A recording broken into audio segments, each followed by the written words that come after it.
Justice مولانا سید کرامت حسین کنتوری 1 جولائی سن 1852 عیسوی میں سرزمین جھانسی پر پیدا ہوئے۔ آپ کا تعلق علمی خاندان سے تھا۔ موصوف کے والد مولانا سراج حسین اور دادا مفتی سید محمد قلی کا شمار اپنے وقت کے مشہور و معروف علماء میں ہوتا تھا۔ آپ کا سلسلہ نسب 28 واسطوں سے حضرت امام موسیٰ کاظم علیہ السلام تک پہنچتا ہے۔ مولانا کرامت حسین بچپن سے ہی بہت ذہین تھے۔ آپ نے عربی فارسی کی ابتدائی تعلیم اپنے گھر پر حاصل کی۔ 14 سال کی عمر میں تفسیر صافی، مقامات حریری، اقلیدس عربی، جبر و مقابلہ اردو وغیرہ زبانی حفظ کر لی تھی۔ آپ کے والد ہر جمعے کو انگریزی زبان کی کتاب اصول طبیعت محاسبی پڑھاتے تھے۔ جسٹس مولانا کرامت حسین سن 1865 عیسوی میں اپنے چچا سید اعجاز حسین اور علامہ سید حامد حسین موسوی کے ہمراہ حج و زیارات کے لیے روانہ ہوئے۔ اس سفر کے دوران آپ کو حصول علم کا مزید شوق ہو گیا۔ حج سے واپسی پر لکھنؤ میں ممتاز العلماء سید محمد تقی، مولانا سید احمد علی، مفتی میر عباس اور علامہ سید حامد حسین صاحب ابقات الانوار کے سامنے زانو ادب طے کیے۔ آپ ہر روز 17 سے 18 گھنٹے پڑھنے میں مصروف رہتے تھے۔ مولانا حصول علم کو بہت پسند فرماتے، اس راہ میں سختیاں برداشت کیں، جیسے مہینوں دال روٹی پر گزارا کرنا، سال بھر ایک چھوٹے سے صندوق پر سونا، صندوق بھی ایسا جس پر پاؤں تک نہ پھیلا سکتے تھے۔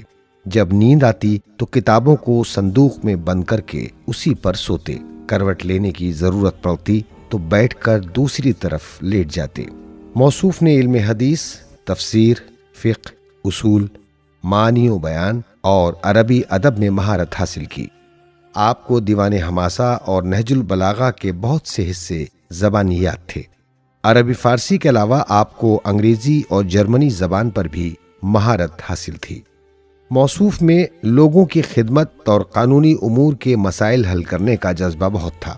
چنانچہ سن 1890 عیسوی میں علم قانون اور وکالت کی تعلیم حاصل کرنے کے غرض سے لندن کا سفر کیا اور بیرسٹر کی سند حاصل کر کے ہندوستان واپس آئے۔ یہاں آ کر علی گڑھ یونیورسٹی میں قانون کے پروفیسر مقرر ہوئے اور علم قانون پڑھانے میں مشغول ہو گئے۔ اس کے علاوہ Mohammedan college, Muir central college میں بھی وظیفہ تدریس کو انجام دیتے رہے۔ ایک مرتبہ کالج کے پرنسپل نے آپ سے کہا، جب بھی آپ باہر جائیں تو پہلے اجازت لیں۔ اس شرط کو آپ نے اپنی آزادی کے خلاف سمجھا اور کالج سے استعفیٰ دے دیا۔ جس وقت آپ لندن میں تھے تو وہاں خواتین کی تعلیم سے متاثر ہو کر اپنے وطن ہندوستان کی خواتین کی تعلیم کے بارے میں غور و فکر کرنے لگے۔ چنانچہ لندن سے واپسی کے بعد الہ آباد میں بیرسٹری شروع کرنے کے ساتھ ساتھ تعلیم نسواں کے سلسلے میں غور و فکر کرنے لگے اور اس کو عملی جامہ پہنانے کے لیے کوئی کسر نہیں چھوڑی۔ مولانا نے تعلیم نسواں کی اہمیت پر رسالہ لکھا اور اس کو چھپوا کر شائع کیا، لیکن کوئی عملی صورت پیدا نہیں ہوئی۔ سن 1891 عیسوی میں مسلم ایجوکیشن کانفرنس الہ آباد میں منعقد ہوئی، جس میں مولانا کرامت حسین نے حاضرین سے کہا کہ آپ لوگ مسلمانوں کی تعلیم سے دلچسپی رکھتے ہیں، لیکن خواتین کی تعلیم سے کیوں دلچسپی نہیں رکھتے، جس کو اکثر حضرات نے بڑی لاپرواہی سے سنا اور کوئی خاص توجہ نہیں دی۔ سن 1892 عیسوی میں مولانا کرامت حسین علی گڑھ میں قانون کے پروفیسر تھے۔ اس وقت وہاں ایجوکیشنل کانفرنس کا اجلاس ہوا۔ سر سید احمد خان نے جسٹس مولانا کرامت حسین سے کہا کہ تم کیوں کانفرنس کے ممبر نہیں بن جاتے؟ جواب دیا کہ اس شرط پر ممبر ہو سکتا ہوں کہ تعلیم نسواں کی تحریک کی اجازت ملے۔ سر سید نے فرمایا کہ آپ تحریک شروع کریں۔ موصوف نے کانفرنس میں اپنی بات رکھی، بعض لوگوں نے تائید کی، بعض نے مخالفت کی، لیکن اتفاق سے ریزولوشن پاس ہو گیا۔ راجہ جے کشن جو سر سید احمد خان کے مہمان تھے، اجلاس کے بعد انہوں نے جسٹس کرامت حسین کو بلایا اور پوچھا کہ جو قرارداد آپ نے پاس کرائی ہے وہ صرف کاغذی ہے یا کچھ کرنا چاہتے ہیں؟ آپ نے جواب دیا کہ میں گمنام اور بے مایا ہوں، لیکن ارادہ یہ ہے کہ جتنا وقت کسب معاش سے بچے وہ سب تعلیم نسواں پر صرف کروں۔ کالج کھولنے کے سلسلے میں پہلا جلسہ ہوا، جس میں مشورہ کیا گیا کہ کالج الہ آباد میں کھلے یا لکھنؤ میں، اور تمام اختلافات کے باوجود یہ طے پایا کہ لڑکیوں کا کالج لکھنؤ میں کھلے۔ لہٰذا مولانا کرامت حسین نے لکھنؤ میں کالج کی بنیاد رکھی جس کو کرامت حسین مسلم گرلز کالج کے نام سے پہچانا جاتا ہے۔ اس کالج کو قائم کرنے میں آپ کو بہت مشکلات کا سامنا کرنا پڑا۔ اکثر لوگوں نے کہا کہ کوشش کرنا عبث ہے اور کامیابی نہیں ملے گی۔ مولانا کرامت حسین کے ایک دوست نے ان سے کہا کہ اس نازیبہ حرکت سے باز آ جاؤ، خدا کے یہاں ذلیل و رسوا ہونا پڑے گا۔ لیکن مولانا اپنے ارادے میں بہت مستحکم تھے۔ جسٹس مولانا کرامت موسوی نے صرف اپنے وقت اور ذات ہی کو تعلیم نسواں کے واسطے وقف نہیں کیا، بلکہ اپنی زندگی کی ساری کمائی اس کالج پر خرچ کر دی، جس کی وجہ سے انہیں عمر کا آخری حصہ سختی میں گزارنا پڑا۔ مگر یہ آپ کی کوشش اور خلوص کا ہی نتیجہ ہے کہ آج بھی کرامت حسین کالج لڑکیوں کو دولت علم سے سرفراز کر رہا ہے۔ آپ کو درس و تدریس سے بہت لگاؤ تھا۔ بہت سے شاگردوں کو دیوان حماسہ، دیوان متنبی، تفسیر مجموع البیان، نہج البلاغہ، قوانین الاصول جیسے مضامین کی تعلیم دی۔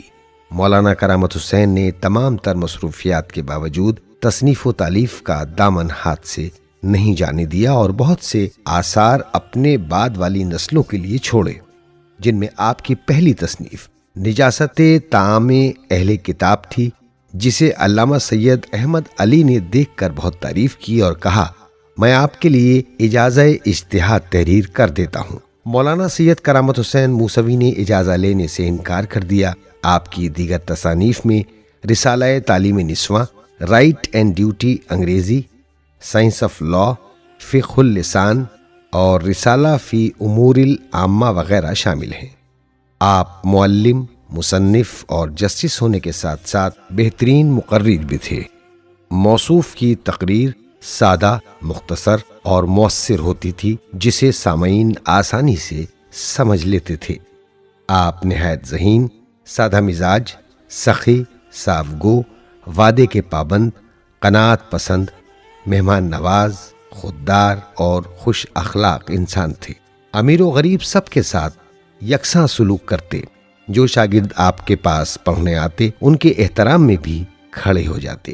آخر کار یہ علم و ادب کا مہتاب 19 اپریل سن 1917 عیسوی کو لکھنؤ میں غروب ہو گیا۔ انتقال کی خبر سے تمام علمی حلقوں میں غم کی لہر دوڑ گئی۔ شاگردوں کو یقین نہیں آ رہا تھا کہ ان کا مہربان استاد دنیا میں نہیں رہا۔ نماز جنازہ علامہ ناصر حسین کی اقتداء میں ادا کی گئی۔ مجمع کی ہزار آہ و بکا کے ہمراہ کربلا تال کٹورا لکھنؤ میں سپرد خاک کر دیا گیا۔ پورے ملک میں تعزیتی جلسے منعقد ہوئے۔ الہ آباد ہائی کورٹ اور کرامت حسین مسلم گرلز کالج میں بھی آپ کی رحلت پر تعزیتی جلسے میں آپ کی خدمات کو سراہا گیا۔ اخبارات نے آپ کے انتقال پر غم کا اظہار کیا۔ نظمیں اور تعزیتی مضامین لکھے گئے۔